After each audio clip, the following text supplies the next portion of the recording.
Nah, Assalamualaikum warahmatullahi wabarakatuh. Perkenalkan, nama saya Bunga Marianti. Saya akan mempresentasikan teknologi bahan alam. Yang pertama, ekstraksi minyak atsiri, yang artinya adalah senyawa beraroma khas yang mudah menguap pada suhu ruang, diekstrak dari tanaman. Disebut juga minyak esensial, eteris, atau minyak menguap. Ciri-cirinya berwujud cair pada suhu ruang, mudah menguap, memiliki aroma khas. Kandungan minyak atsiri yang terkandung pada suatu bahan tanaman pada umumnya terdiri dari campuran beberapa jenis senyawa minyak atsiri. Metode yang digunakan yang pertama destilasi.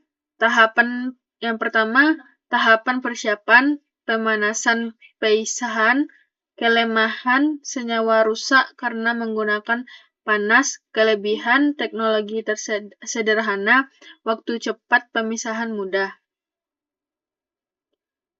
Yang kedua, press, tahapan persiapan, pengepresan pemisahan, kelemahan, waktu lebih lama, pemisahan lebih sulit, kelebihan teknologi sederhana, senyawa tidak rusak karena panas. Yang ketiga, pelarut organik, tahapan persiapan ekstraksi, pemisahan, kelemahannya, pemisahan lebih sulit, teknologi mahal, kelebihan, waktu cepat, senyawa tidak rusak karena panas. Yang keempat, enfluerasi, tahapan persiapan yaitu ekstraksi, pemisahan. Kelemahannya, pemisahan lebih sulit, waktu lama. Kelebihan teknologi sederhana, senyawa tidak rusak karena panas. Yang kelima, maserasi lemak panas. Tahapan persiapan ekstraksi pemisahan.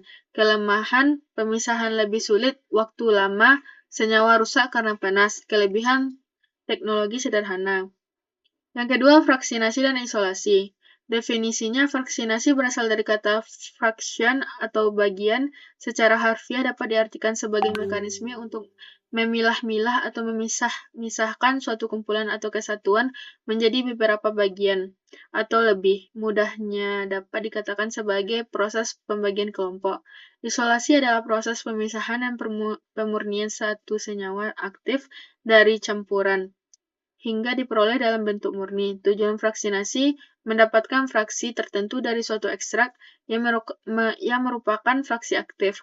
Melakukan isolasi atau pemisahan satu senyawa metabolit sekunder tunggal. Metodenya yang pertama, ekstraksi cair.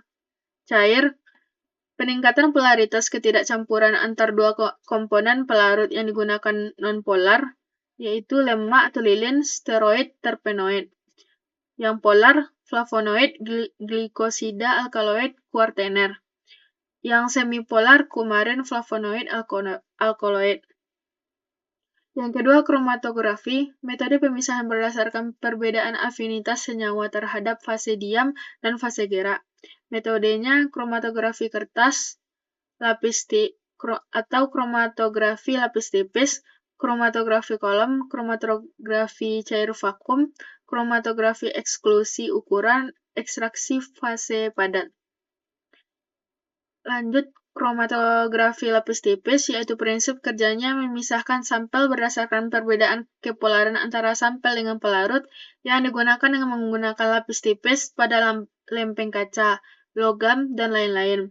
Fase diam, yaitu zat padat, fase gerak, cair.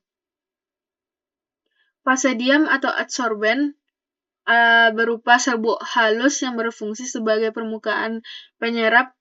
Fase diam yang sering dipakai yaitu silika gel, alumina, tanah diatomea, dan selulosa. Ukuran partikel 0,1 sampai 40 UM. Semakin halus partikel adsorben, maka perambatan semakin lambat. Yang ketiga, pemurnian dan komputasi. Pemurnian metode untuk mendapatkan komponen bahan alam murni bebas dari komponen kimia lain yang tidak dibutuhkan.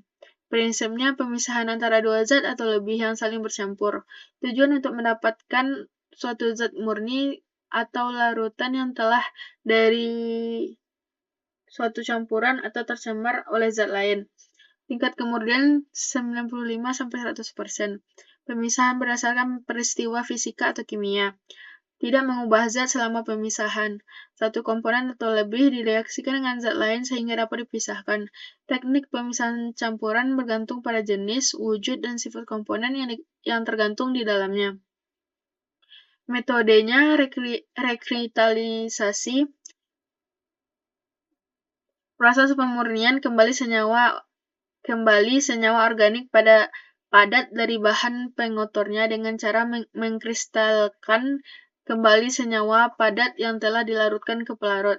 Ketika senyawa organik mengkristal dari larutan, molekul dari senyawa lain yang ada di larutan akan dikeluarkan dari badan kristal sehingga didapat senyawa murni. Selanjutnya dekantasi, yaitu proses pemisahan campuran berdasarkan sedimentasi dan penuangan langsung atau pemindahan pada wadah lain. Campuran padatan dan cairan atau dua cairan yang tidak dapat bercampur dibiarkan memisah akibat gaya gravitasi dalam corong pisah. Selanjutnya, cairan yang lebih ringan akan dikeluarkan dari alat sehingga meninggalkan komponen padatan atau cairan yang lebih berat di dalam alat. Selanjutnya, sublimasi, proses di mana suatu senyawa mengalami konversi dari suatu padatan menjadi gas tanpa melalui fase cair, dengan cara memasukkan senyawa pada suatu sistem vakum. Pada tekanan yang rendah, padatan akan membentuk gas dan terkondensasi senyawa murni. 2. Komputasi bahan alam. Komputasi dapat diartikan sebagai cara untuk menemukan pemecahan masalah dari data input dengan menggunakan suatu algoritma. Hal ini ialah apa yang disebut dengan teori komputasi, suatu subbidang dari ilmu komputer dan matematika. Sekian presentasi saya. Assalamualaikum warahmatullahi wabarakatuh.